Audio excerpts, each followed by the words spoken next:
transition. Et voilà, ce trio qui se met en place. On a vu Aouar, on a vu Cacré, on voit maintenant ce décalage de Bruno Guimaraes. Il joue bien le coup, les Lyonnais, et un centre repoussé comme il le peut par David Alaba en corner. Ils font jeu égal, ils regardent les Bavarois dans les yeux, les Lyonnais, depuis qu'on a commencé cette rencontre.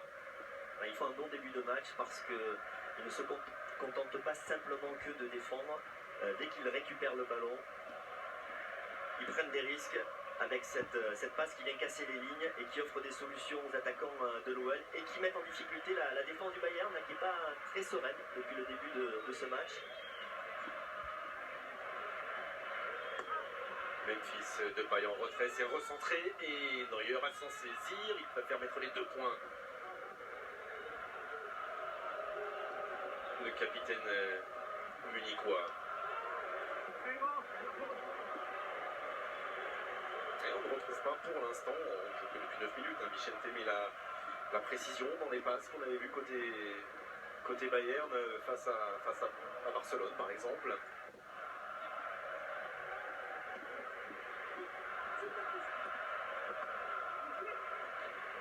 Il s'en sortent bien, il est sorti finalement ce ballon, elle sera bavaroise la touche, et ça va permettre au bloc lyonnais de se reconstituer là-bas sur ce côté gauche.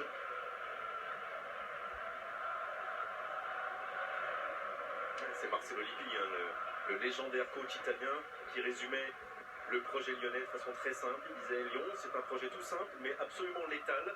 C'est solidité défensive et contre-attaque de qualité. Et on voit exactement ce que nous font les Lyonnais depuis quelques semaines maintenant, et encore plus dans ce final à 8 de la Ligue des Champions. Solidité défensive et contre-attaque qui a failli être létale avec Memphis Depay. C'est sorti par Marcelo, prolongé par Cornet. Et il est repris à War avec Goretzka, le 1-2. Il n'a pas pu frapper heureusement. Et Anthony Lopez arrive à se détendre de tout son long pour sortir ce ballon qui semblait cadré. Là voilà la première occasion du Bayern après 11 minutes. Ouais, un très bon 1-2. Alors, il a complètement raté sa frappe là, Goretzka, mais pourtant ce ballon, ouais, il sortait, je pense qu'il sortait ce ballon. Il n'a pas voulu prendre de risque. Anthony Lopez.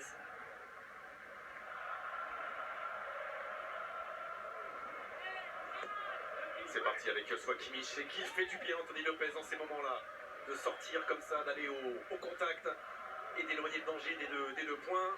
Oui, il a vu la main, monsieur Laos, la main de David Alaba qui a privé les Lyonnais d'une contre-attaque. Mais c'est bien joué, encore l'alignement, l'alignement.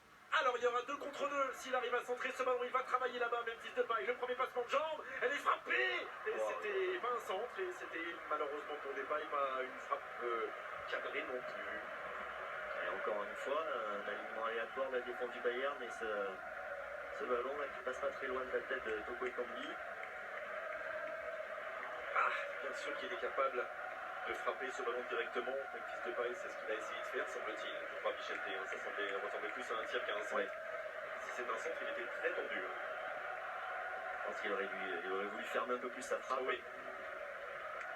En tout cas, sur chaque ballon récupéré, Lyon est dangereux, fait reculer le Bayern et arrive à trouver des failles dans la défense. Alors ça ne fait que 11 minutes de jeu. Oui, mais elles sont de qualité et très rassurantes. Mais voilà. elles sont importantes pour donner un petit peu la confiance aux joueurs lyonnais. Alors bien sûr, 11 minutes, la possession est munichoise à 65%, évidemment. Bon, avec City, c'était pareil, 70%, et avec la Juve aussi. Pareil. C'était pas un souci pour l'OL. Non, c'est pas un critère de jugement sur la valeur d'un match de Lyon. Et il le pousse trop loin, ce ballon Davis, il se heurte à ce qui ressemble, et ce qui sera tout le match, une muraille bleu marine pour l'instant. Ouais, et même offensivement, c'est un petit peu confus ce que fait le Bayern pour le moment. Et regardez défensivement, Goretzka va s'en sortir d'attaque, mais non, il est passé, Maxwell Cornet, et au centre, il y a Toko Ekambi, et le tacle salvateur de Jérôme Boateng. Quelle occasion encore, n'est pas terminé, avec Oussema Aouar, limite de la surface de réparation, nouveau centre, et encore Boateng qui est là pour éteindre l'incendie. Voilà, c'est vraiment très inquiétant là ce que fait le Bayern. En tout cas, c'est pas inquiétant pour l'OL, mais défensivement, ils font un petit peu n'importe quoi dans l'alignement. Ils ont les mêmes défauts que être précis maintenant parce qu'il ne manque plus que ça. Le dernier geste, l'avant-dernier, il est là. Et le dernier, il sera peut-être là. C'est Kimmich qui sort ce ballon du bout des crampons. À ne pas avoir à regretter ces moments de domination, il faut l'appeler comme ça. Et regardez, c'est Goretzka qui est obligé d'aller venir couper là-bas. Il n'y a plus d'arrière latéral. Le Kimmich, je ne sais pas où est-ce qu'il est, mais ils sont complètement déstabilisés en défense, le Bayern.